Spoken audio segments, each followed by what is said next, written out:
Vamos reagir ao mistério do Lago Ness. Finalmente resolvido. A resposta não é o que ninguém esperava. Era o que O pior enigma das águas do século XX não fosse um monstro, mas o próprio lago. Por quase 100 anos, pessoas cruzaram oceanos. Cientistas desperdiçaram décadas e câmeras mergulharam nas profundezas escuras das terras altas da Escócia em busca de uma criatura com pescoço longo, que talvez fosse um dinossauro sobrevivente. Talvez uma besta mais antiga do que a memória humana. Então, em 2019, um geneticista neozelandês caminhou pela margem do Loch Ness com 250 garrafas vazias e o que ele encontrou mudou tudo.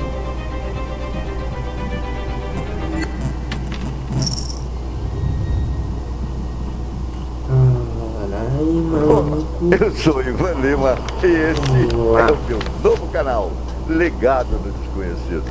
Se você gosta de mistérios que a ciência ainda não conseguiu fechar completamente, já deixa o seu like e se inscreva para não perder nenhum vídeo. Combinado? Em junho de 2018, o professor se inscreva e o no canal. Se inscreva no canal, quem quiser dar um pix aí pelos 50 centavos, R$1. O pix está na descrição. É isso. Chegou ao Loch Ness com uma equipe pequena, um barco de pesquisa e 250 garrafas vazias. Ele não tinha nenhum interesse em monstros, nem nadadeiras ou em fotografias de pescoços compridos. Estava interessado em água, apenas água.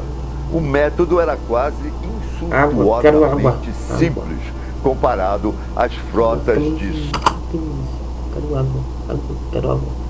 sonar de milhões de dólares que haviam falhado antes dele. Todo peixe, todo pássaro, todo mamífero e todo micro-organismo que vive em um lago larga constantemente pedaços minúsculos de si mesmo na água ao redor. Células da pele, muco, dejetos, escamas, tudo carregando código genético. Se algo estava vivo no Loch Ness, o seu DNA estaria flutuando na água por até um dia inteiro depois de passar por ali. Gimel coletou amostras na superfície, nas profundezas médias e perto do fundo. Cobriu a bacia norte e a bacia sul. Em setembro de 2019, ele apresentou o veredicto que o mundo esperava há 90 anos. Havia identificado cerca de 3.000 espécies nas amostras. A teoria de Plesiosaurus estava morta. Nenhum DNA reptiliano em lugar algum. A do esturjão gigante, morta. A do tubarão da Groenlândia, morta. A do bagre gigante, também morta. Tudo morto, né? Não seja ele como pai com essas besteiras idiotas. Mas uma espécie acendia os indicadores em todas as profundezas, em todas as regiões do lago, em concentrações que genuinamente o surpreenderam. Enguias europeias estavam em todo lugar. Mas antes de entender o que isso significa, é preciso compreender por que esse lago guardou os seus segredos por tanto tempo. O Loch Ness não é um corpo d'água normal. É uma ferida na superfície do planeta, talhada pelo gelo ao longo de uma das falhas tectônicas mais ativas das ilhas britânicas. A falha do Grande Glynn é um corte diagonal de 100 quilômetros no topo da Escócia. E o lago fica diretamente sobre ela. A falha está viva. Produziu um terremoto de magnitude 5,1 perto de Inverness, em Sandra, outra coisa, né? Outra falha. 1816.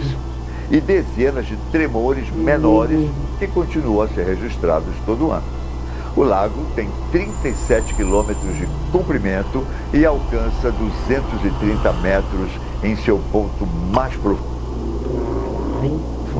Abaixo de 100 metros, a temperatura permanece em 5 graus Celsius durante o ano inteiro. A pressão no fundo é esmagadora. A escuridão é total, mas o detalhe mais importante é a própria água. As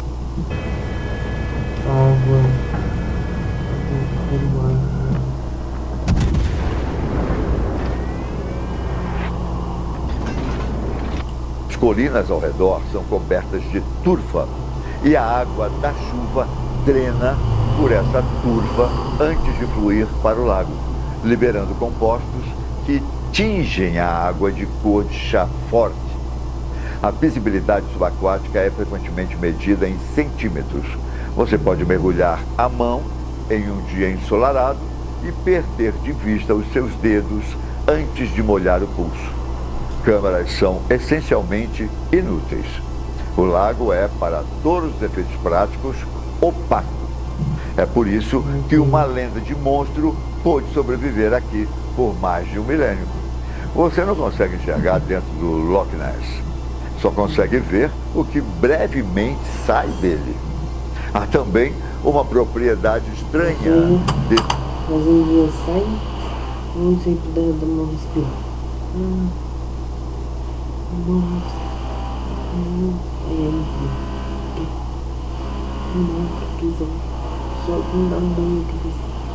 Esse lago que quase ninguém menciona, mas que explica mais avistamentos do que qualquer criatura jamais poderia. Quando o vento sopra pelo longo vale estreito que abriga o Loch Ness, ele empurra a camada superior mais quente da água em direção a uma das extremidades. Essa camada gira como um prato inclinado sobre a camada mais fria abaixo dela. Quando o vento cessa, toda essa água quente, corre de volta para encontrar o seu nível, mas ultrapassa o ponto, rebate e ultrapassa novamente. O lago balança internamente por semanas. Da superfície você não consegue ver isso acontecer. O que você consegue ver é o resultado. Colunas de água se movendo lentamente na superfície, às vezes contra a brisa dominante. Uma córcova longa e escura parece deslizar sobre a água na direção errada. Não há barco, não há vento que explique. As testemunhas observam por 30 segundos, às vezes um minuto inteiro, e então ela se dissolve e desaparece. O Bureau de Investigação do Loch Ness, que realizou vigílias contínuas de 1962 a 1972, chegou a chamar essas condições de tempo de Nessie, pois sabia que os padrões correspondiam a esse fenômeno interno. E a história não para por aí. Em 565 d.C., um missionário irlandês chamado São Columba viajava pelas terras altas, quando encontrou, segundo relatos históricos, uma besta d'água no rio Ness.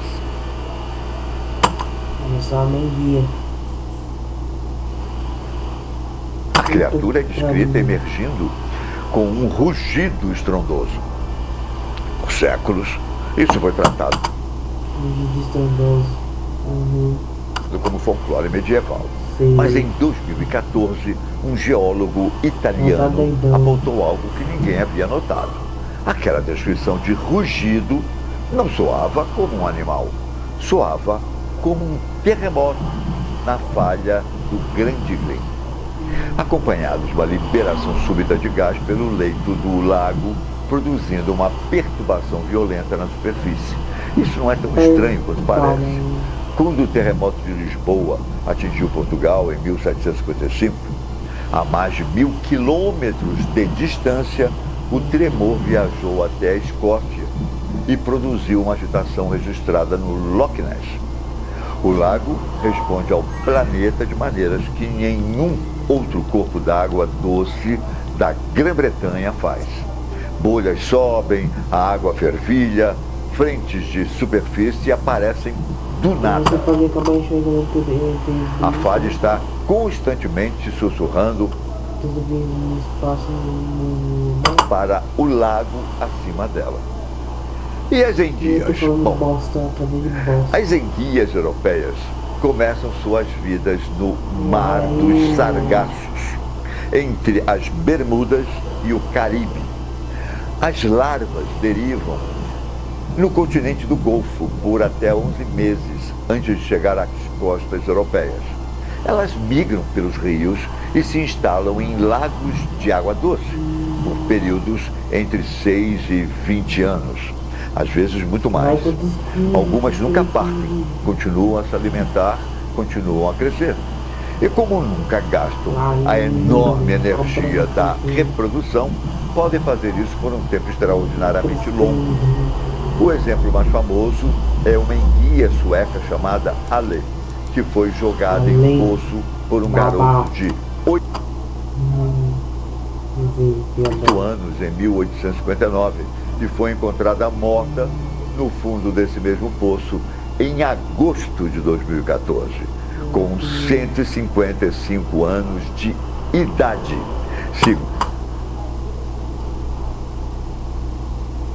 Um dos pesquisadores. O Loch Ness, com temperatura constantemente fria, suprimento interminável de salmões e trutas e ausência de predadores grandes o suficiente para ameaçar uma enguia adulta, é exatamente o tipo de ambiente onde uma enguia que nunca emigrou poderia viver por décadas, além dos combates dos seus achados. A verdade honesta, a que ninguém queria ouvir, porque é mais interessante do que qualquer resposta arrumada, é que o monstro do Lago Ness não é uma coisa só.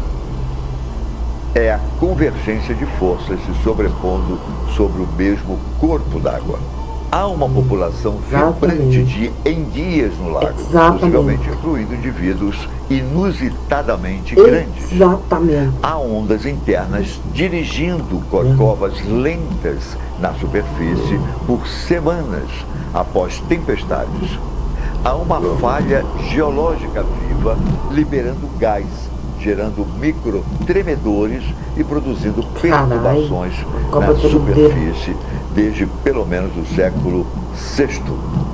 Há água tingida de turfa, onde a escala e a profundidade são impossíveis de julgar.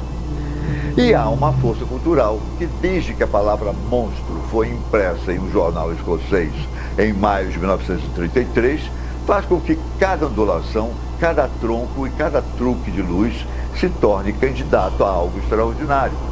O mistério não foi apagado, ele foi estreitado. Não há plesiossaurio, não há espécie desconhecida gigante escondida no fundo. Mas o lago escuro, frio, tingido de turfa, cheio de enguias e sacudido por uma falha geológica viva, ainda produz os seus próprios monstros. E sempre irá produzir. Toda vez que alguém parar na margem, olhar para a água e sentir... Mas imagina só, cara. Tá lá à noitão, beleza, maravilha, assim, do mesmo jeito. Depois você tá um bichinho pra fora, tá? O que você vai ver? É um monstro. 2, é uma enguia. 3, é uma cobra gigante. 4, é porra nenhuma. Primeira opção é mais válida, né? Tirar algo se mover no canto do campo visual. Será que a ciência finalmente resolveu o mistério?